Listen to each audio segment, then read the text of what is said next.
word genocide. It's a word.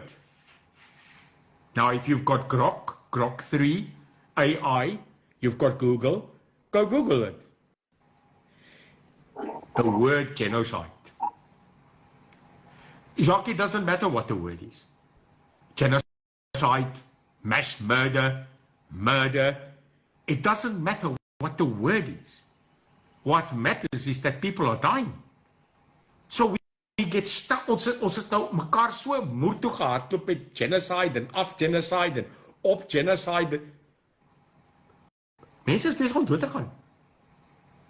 And then John Steenhuisen sits there and says he's going to try and make farm murders in this country a priority 1 crime.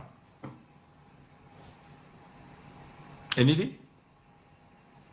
So I hear their statements. I hear that Ian Cameron in Parliament said that we should do that. That's a bold step.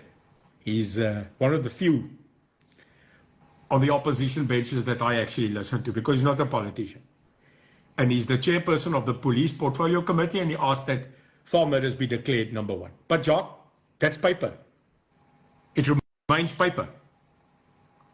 Until we don't get up in this country and physically show the people that we are willing to take Nyalas and Caspers and guns and rockets and drones and helicopters and go and hunt these people down physically with spotlights, with infrared, night vision, and go find them. Instead of waiting for them to attack us, we attack them. Until that doesn't happen, it's going to be paper. It's going to help us nothing. The farmers are going to die.